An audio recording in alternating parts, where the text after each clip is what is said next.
G'day mate, 40 here. Welcome back to Manly.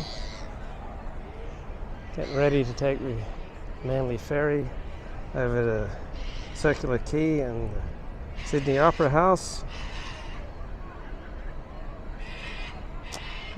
Watching, listening, reading Substack here by Richard Hanania. Man needs sex and violence, not top-down meaning. The elites are miserable, normies are fine. In the 1990s are a respite from intellectuals. Yeah, pretty good Substack post here from Richard Hanania. So, as an example of intellectual hysteria, this is Athenian Stranger talking to Alex Gashuta. I wouldn't get too nerdy about it, but that's the point. Is that this goes back a long way. There have been a number of separate foundings of America. There wasn't just one set of founders. There was the initial founding, then there were refoundings. You know, certainly. Wow. So just as individuals, we make up, our lives constantly. We make over our lives constantly. Like today is the first day of the rest of our lives. Right? So too with countries and communities and religions. Who would have thought? Civil War was a refounding. Certainly LBJ with his New Society was a refounding. Certainly FDR with his New Deal was a refounding. And I get into I've had to learn from some of my friends about this. I was very emphatic that Obama was another founding, basically a fourth founding of the country. But some of my friends made a very persuasive case that it was really George W. Bush, I think. And it turns out he wasn't the nice guy that everyone thinks he was. And I think there's a lot of truth to that because he did some really insane things. But I don't know. I mean, it's sort of like... Yeah, just unnecessary invasions of Iraq and Afghanistan costing us $7 trillion and costing Iraqis hundreds of thousands of lives, but aside from that, real nice guy.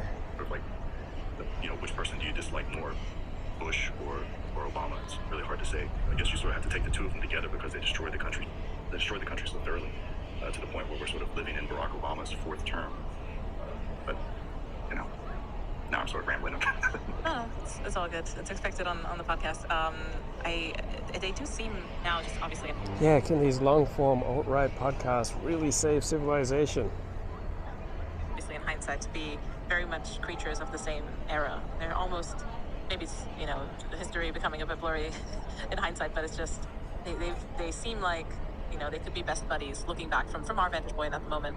And I think the point you make is extremely good about the founding, and essentially the founding is just the solidification of ideas that disappear and are taken as common knowledge or as common sense once they are absorbed into the body politic and into people's minds. And I feel like that's I think at Extra JCB credit for this. It's politics is just religion that people actually believe in. And it is, that's... Yeah, guess what? Everyone has a hero system. And there may well be political elements to their hero system, and religious elements, and cultural elements, and psychological elements, and status elements, and elements from the economy, right? We all have a hero system. And we're not even usually sure where we got it from. We don't even see it. We just take it for granted. But you've got a hero system whenever you hold something to be sacred. All right, whenever you can't laugh about something, all right? So I get upset when it comes to, high rates of crime, the devastation and terrorism wrought by Black Lives Matter. I regard human life as sacred, and I lose my objectivity and my coolness, right, when it comes to massive increases in violence. They're brought about by activist groups and the cooperation of our elites, whether they're in government or in media, academia, NGOs, right? We trashed our police forces. We incentivized our police forces to stop enforcing the law, and as a result, we got a massive increase in driver deaths, pedestrian deaths, massive increase in crimes of violence, murder, all sorts of higher crime rates, resulting in the deaths of thousands of extra Americans, right? That I don't treat lightly. I'm unable to see the humor in that, right? Since the summer of George Floyd, we've had massively increasing crime rates, and don't really see the humor. So that that massive increase in crime, all right, that violates my hero system. That's the caliber of these ideas, assumptions about equality, assumptions about, race relations, female and male. I mean, the very fundamental day-to-day things have been completely upended, where ideas that your grandmother held are essentially tied to Hitler now, Yeah, and what people are incapable of deciding these things for themselves. Right? People don't have agency. People just evolve to be gullible. We just really want to promote the zombie bite theory of information, that if some crazy blue-haired left-wing woke activist public school teacher tells your kids something, that they'll just automatically believe it and act it out over the rest of their lives. And if they watch Netflix, then Netflix will start programming their brain, and your kid just has no alternative but to accept what Netflix says. All those powerful cutting-edge Netflix ideas are just going to take over his brain. So he's then helpless. Just saying that, it's just like, it's a crime stop, wrong thing. Hitler, your grandma was Hitler, don't think about it. Everything that, started from this, from the new founding onwards, that's the only thing that matters. And it's, Yeah, and people can't do anything about that. Right? They have no choice. They're just gullible. They're just going to, buy any old nonsense that someone in power tells them. If someone waves $1 in their face, or someone in authority, someone in elite status instructs them, or if there's a message imbued in a TV show or a movie, then they can't help but obey that message. Really, that's not how I see humanity. Profound adoption of all this stuff is quite shocking, and I don't think it would have happened without the wonderful world of media. Yeah, for sure. I mean, there's no doubt about that. That is this brilliant fellow, Athenian stranger, right? Reactionary classicism here on Alex Kashuda's podcast. He says, "Oh yeah, for sure. There's absolutely no doubt about what you're just saying. Right? There's just absolutely no doubt that the zombie bite theory of information is true."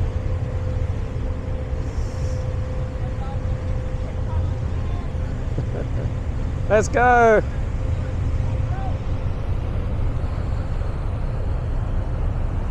That's a pretty healthy lifestyle. All those people in the canoes, they look like they're over 50.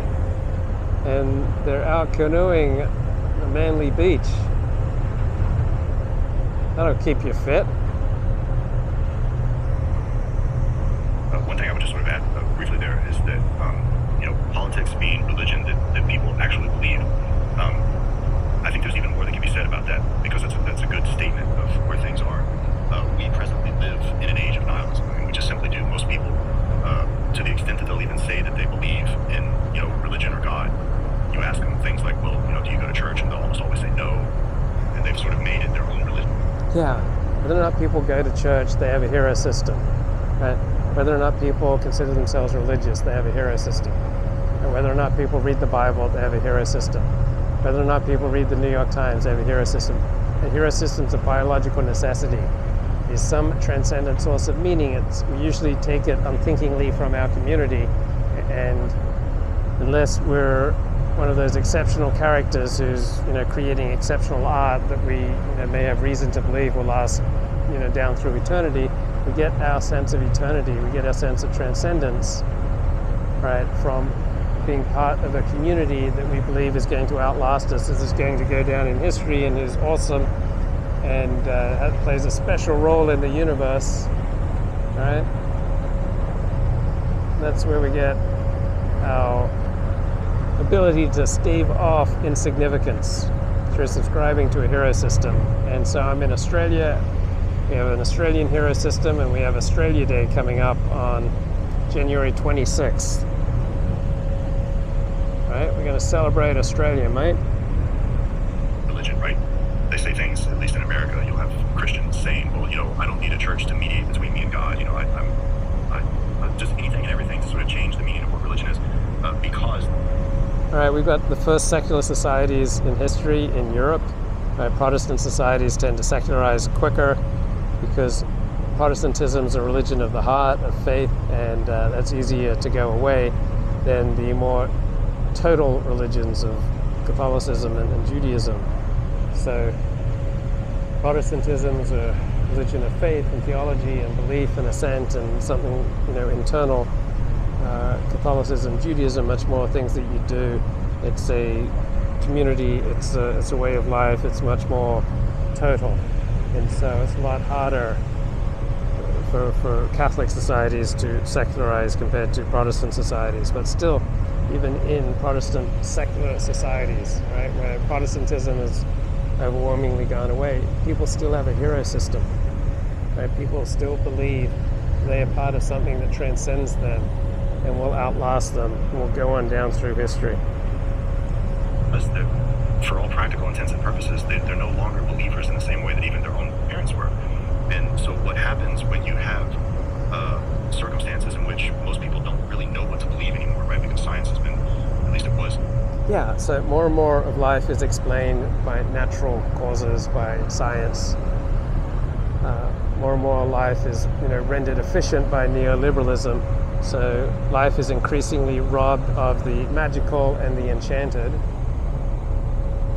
And yet, we still cling to a hero system. That cannot be taken away because it's a biological necessity to believe that you're part of something that will transcend you and go on. It was so powerful until Dr. Fauci came along. But Dr. Fauci simply articulated the mainstream position in science in the areas he was talking about 95% of the time. Right? 95% of the time, he was simply aligned with what at the time was the mainstream perspective in science. But what happens is that you're never going to stifle that about the human heart, the human soul. There is always going to be, it's simply within the nature of human beings to desire something that transcends themselves. Yeah, it's called a hero system, and everyone has one. And when you throw God out of the equation, the most obvious immediate candidate to replace that, because you're going to have that hole there, and you're going to try to fill it with something no matter what. And the immediate candidate to fill it with is politics. Because the immediate candidate to fill it is your community. We get our cues from our community. We get our hero system from our community.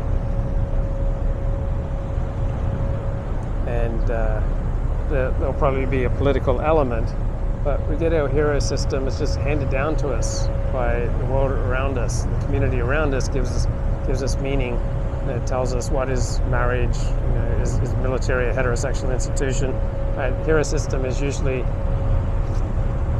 just something we imbibe without consciously choosing it. But we're usually lucky enough to belong to a community or a nation that we have reason to believe will go on past the end of our lives. And so we connect to that community that goes down in history. And therefore we are heroic because we are part of a community that does heroic things. Hey, it's the American century yet again. And I'm part of the American century. Australia is the greatest country in the world, mate. I'm part of Australia.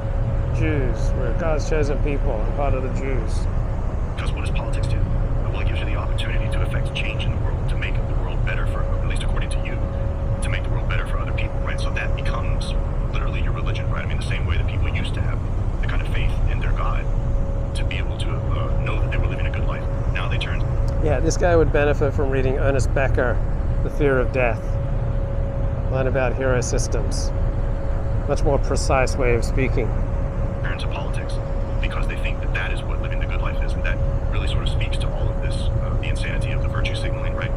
People, I mean, there's honest to God. There's nothing insane about virtue signaling. But signaling is important. Animals signal, right? Animals signal that they're dangerous. They hop up and down to show how much energy they've got. They puff themselves out. They display themselves to attract a mate, right? Signaling is an inherent part of being alive. Animals do it, human beings do it. Why would we not signal that we're virtuous people, that we're not good people, right? Virtue signaling is virtuous. Virtue signaling is a good thing. It means that you signal to other people that you're a good, decent bloke. Right? This unthought through, warmed over caricature of an alt-right perspective is really pathetic. I mean, you'd think this guy would come up with a new idea. He's been rambling here for well over an hour with Alex Kashuta and has yet to say anything sharp or smart or new or unexpected. There's literally no reason to have a mask in your profile on Twitter because you're not going to catch any disease. Literally, you're not. We put things on Twitter, on social media, or on display as we go about to signal that who we are, who we affiliate with. Right? We may wear a shirt to show, which soccer club we support. We may wear a yarmulke to signal that we're Orthodox Jew and we fear God. Right? You put a mask in your social media profile to signal that you follow public health advice and that you're taking a deadly pandemic seriously, and you are not going to trivially pass on a deadly disease and be responsible for the deaths of innocent people. Right? That sounds to me like a virtuous thing to signal about. Right? What kind of person has a problem with someone who is signaling that they take human life seriously and that they are going to take the recommended steps to minimize the transmittal of a deadly disease? You're not going to catch any disease through the interface of your laptop, right? I mean, that's not going to happen. Yeah, you're signaling something. All right? Animals signal, people signal. Why would people not want to signal that they care about the lives of other people? It's there because you want to make a statement, to signal something, right? To signal, hey, I'm a good person, look what I'm doing. And this guy, he is so shallow, he just takes it for granted that someone who is signaling that they want to be a good person, that they want to be virtuous, that they want to follow public health advice, that person's a loser and shallow and unthought through, when really the guy making the critique is the shallow one. That used to be the realm of faith, right? The realm of religion. You knew what you were doing. Animals signal, they're not in the realm of religion or faith. Like living things signal, including human beings. Right? It's not something that's limited to religious faith or religion. What we're doing was good because it was between you and God. And now what we have is people making political statements because those political statements are, for all practical intents and purposes, their religion. It's certainly a diluted and diluted understanding of anything that we would like to think. You know who's deluded here? It's you, the speaker. To think of as sacred or holy. But that's where we're at, right? It's one of the... What kind of person doesn't think that life is sacred and holy? Right? When you put a mask on your social media profile, you are signaling that you take life seriously and that you're following public health advice and that you do not want to easily or carelessly pass on a deadly disease. All right. So if masks are effective against COVID and we're mandated to say so on social media if we're going to opine on the issue, then if that's where the evidence is, then by wearing a mask you are reducing transmission of a deadly disease and playing your part in being a good social citizen and saving lives. One of these things where those hilarious one-liners where it's like, I never thought I'd be saying this, but and here we are, right? And so here we are, right? We got people with their bios on Twitter that have like the needle emoji, the mask emoji, the black fist emoji, the rainbow emoji. It's like, okay, so that's the kind of person I'm dealing with. Yeah, so people want to signal that they follow what is virtuous, what their peer group considers virtuous, what their community considers virtuous, what their social betters consider virtuous. That's an adaptive thing. Right? Animals signal, people signal. It's an adaptive thing. It usually, people do it because it works. Right. Good to know. Yeah, it's, the nihilism really, there's not really any other way to describe it. Yeah, it has nothing to do with nihilism, right? There's nothing nihilistic about virtue signaling. Are animals being nihilistic when they send signals? Right? Women send signals when they want you to approach them. Women send signals when they want you to kiss them. Right? Is that nihilistic? I believe in love. I feel like I watched a Netflix movie recently. I keep trying to remind myself what exactly the name was. I think it's like something like The Luckiest Girl or something. It's like a Mila Kunis. It just came out, so I just watched it recently. And it was it's essentially kind of an awful's fever dream. It's about this girl who was raped by rich frat guys. A strange kind of blurry alcohol-infused thing. And then also school shooters are involved, so she gets together with the misfits of the school shooters, obviously kids who have been bullied by these, good-looking, Chad-like, powerful masculinity type men who deny raping her up until the end. And then she Okay, and somehow Alex Kashuda survived watching this movie, right? She's okay, and I suspect pretty much everyone else who watches this movie, however depraved or depressing or left-wing or woke this movie is, I suspect most people will be okay after they watch this. I suspect that life will go on for them.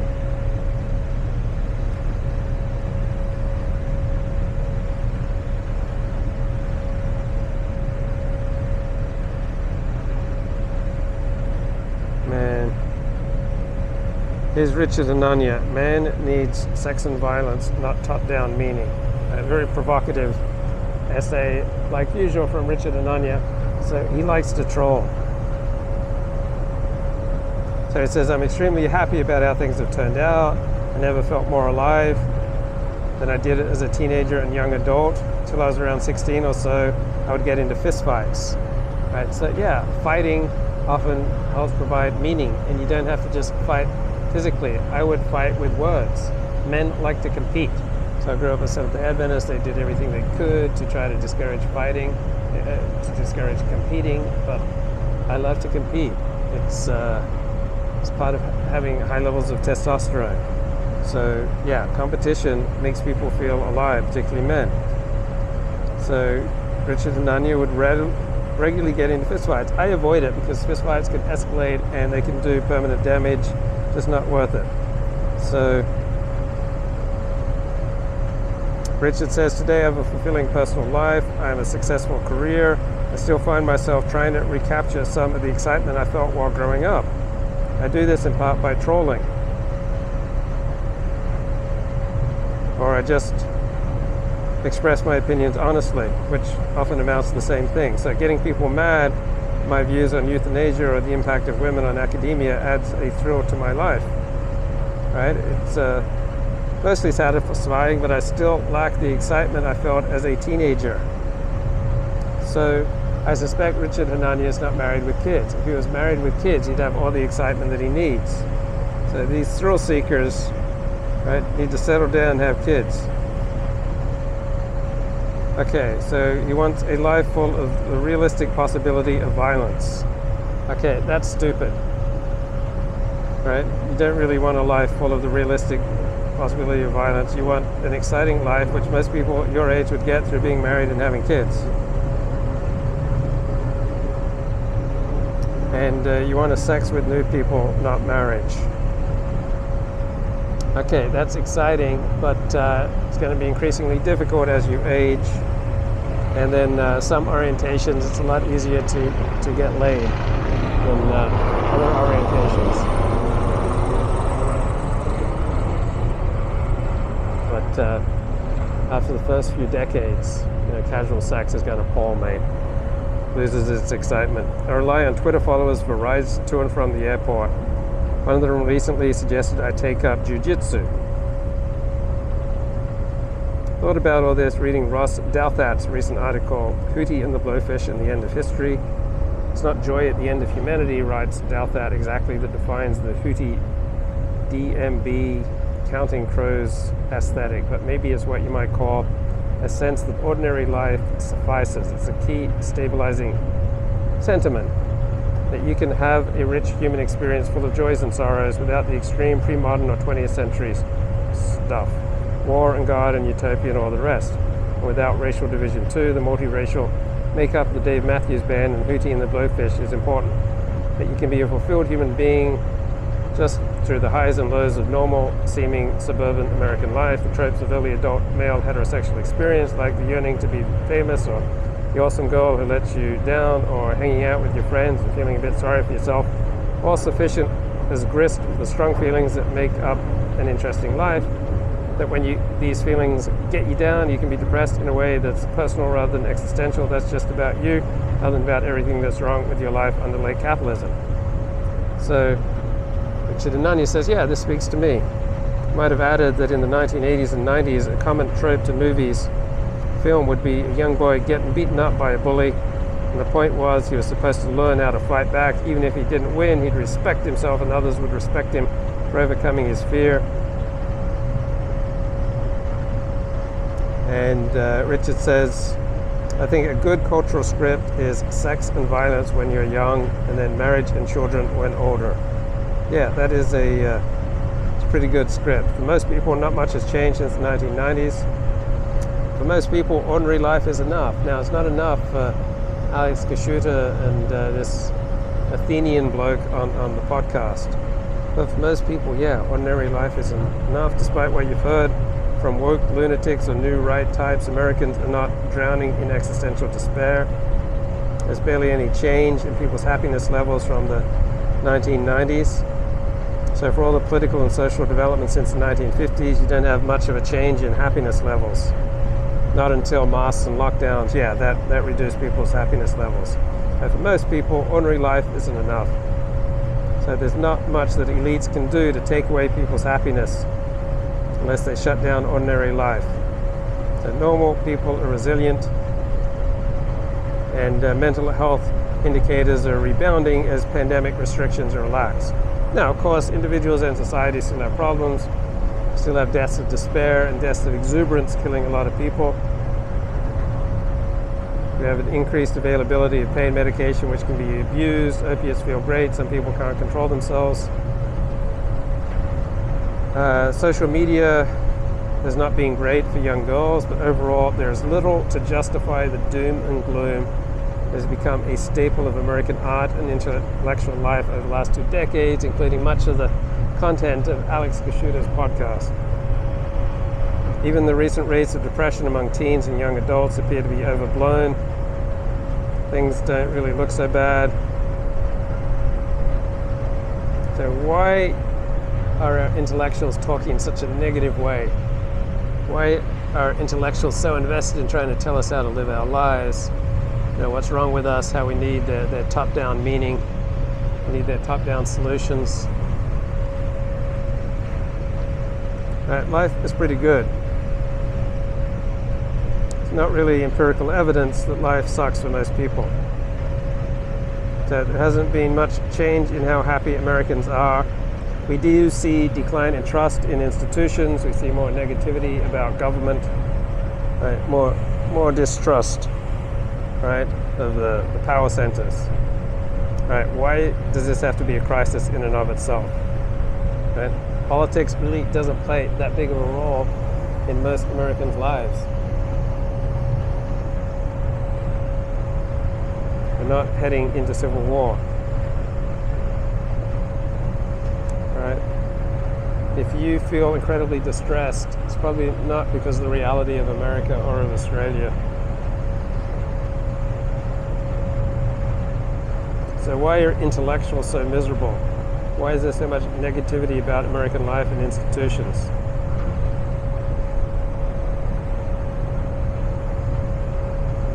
So it's got a quote here from Matthew Iglesias about founding Vox. Most of the media trends they deplore are direct consequences of Facebook's influence over journalism in the mid-2010s. Had a huge shift in media sensibility.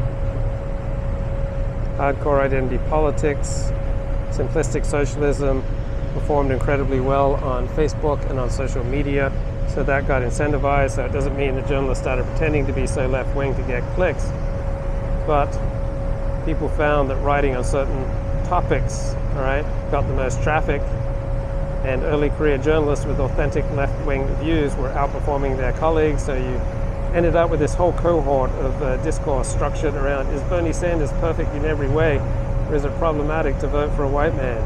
That was the only possible lens for examining American politics and society.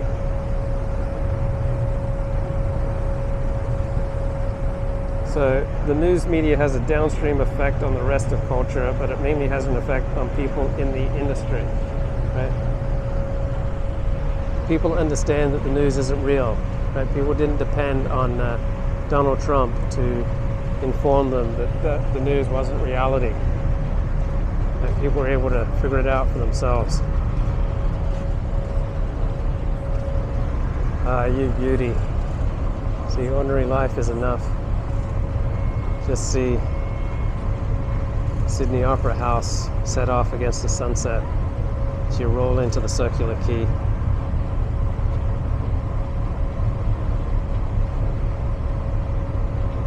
Australia is an incredibly secular country, still the lucky country. Now there are some people who really do seem to need religion in their life, people like me, but other people seem to be getting along just fine. So the news media has taken a tremendous negative turn, but it's having a much bigger impact on intellectuals than on society as a whole. Most people pay relatively little attention to the world of ideas. So our elites are highly pessimistic. Americans, they're pretty happy. The elites want to propose all sorts of top-down solutions for Americans' misery, but the Americans don't need their top-down solutions. Right, our institutions have definitely become more feminine. So that's changing the kind of man who can succeed in our institutions. Right? Norman Mailer, the novelist, would routinely get into fistfights, right? That's not going to work today. Once he got into a fistfight when a young man told him his dog looked gay. So now we have more sanitized workplaces. Sexual harassment laws become less about equality between men and women, per se, instead focusing on seeing sex as a demonic force. It has to be purged from working life. So now we need the kind of man who can check his heterosexuality at the door. It's probably going to be physiologically different from the one who can't. And HR has its strongest foothold in more established institutions. So increasing female representation along with civil rights law means we're not only getting more women, we're also getting more feminized men. So these type of individuals will tend to be higher on neuroticism, which will shape how they perceive and interpret the world. So the 1990s is a unique moment in history in that a lot of ideas bad for both mental health and social functioning were clearly discredited, such as communism and egalitarianism. It's also pretty clear that liberals are consistently less happy than conservatives. So we have higher rates of depression in young people alongside the great awakening of the past 10 years. So it's not like intellectuals in the 1990s became inspired by the magic of free markets, the way their predecessors had fallen in love with central planning, but they were humbled and had less of a prominent role to play in shaping narratives around American life. So in the 1990s, you had the demoralization of socialists and communists and blank slaters that allowed more space for ideas that had been considered heretical before and have now regained status. So this is the era of the bell curve getting a positive review in the New York Times, along with J. Philippe Rushton. Now, to move away from this optimism, all that was needed was the passage of time.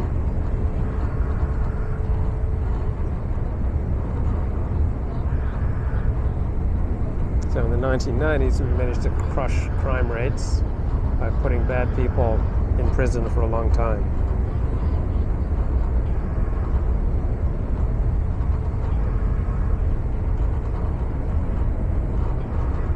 So do individuals need religion? Does society need religion? We've got left-wing institutions to become woke. Conservatives agree with the left-wing premise that there is something terribly wrong with modern society. They point to different causes. So the masses need something deeper and more important than what they have. That's what both conservatives and lefties say. Charles Murray recently declared that religion is indispensable for moral society. Now, I don't think Charles Murray is actually a religious believer, but in the long tradition of secular conservatism, Charles Murray thinks that religion is a social good, regardless of any particular faith, and whether it is true. So, do individuals need religion to live happy, fulfilling lives? Does society need religion to function well? And Richard Hanania concludes, no. Looks at the statistics, looks at measures of religiosity and life satisfaction, and finds a pretty weak relationship.